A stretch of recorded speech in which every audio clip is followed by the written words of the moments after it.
Simon & Schuster Audio presents The Ever After, a novel by Sarah Pekkanen. Read by Joy Osmanski.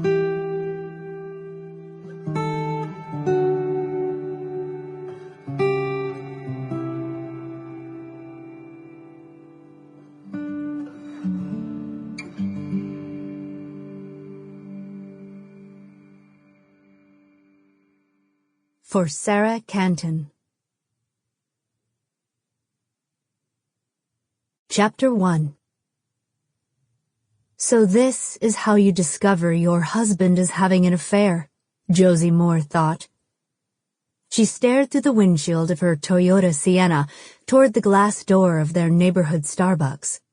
Inside, her husband, Frank, was swirling 2 packets of sugar into his latte and a generous sprinkle of cinnamon into hers.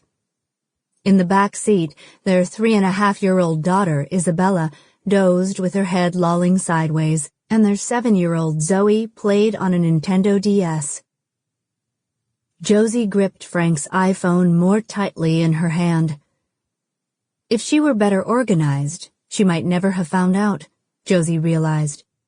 But she was forever leaving something behind. An hour or so ago, when they'd left to run errands and drop Zoe off at a birthday party, she'd been grateful that she'd remembered the wrapped gift and a packet of fruit gummies to bribe Izzy to stay contained in her seat. What Josie had forgotten was her cell phone. It was probably on the kitchen counter. She remembered setting it there when she'd gone to grab the gummies. But even though they'd driven only a few blocks by the time she'd realized it was missing, she hadn't asked Frank to circle back. He'd masterfully wrangled Izzy into her seat as she'd arched her little back in protest. He'd sung Mary Had a Little Lamb, but substituted in rhinoceros, which had made her giggle and relax, and it didn't seem worth the effort. Besides, Josie was with her husband and daughters, cocooned in the car they'd owned for 6 years, the one with magic treehouse books tucked into the seat back pockets and goldfish cracker crumbs wedged so deeply into seams that no vacuum cleaner could extract them. If an emergency occurred, if one of the people she loved most was hurt, she wouldn't need to be summoned by a phone call. She'd be right here. Time was behaving strangely.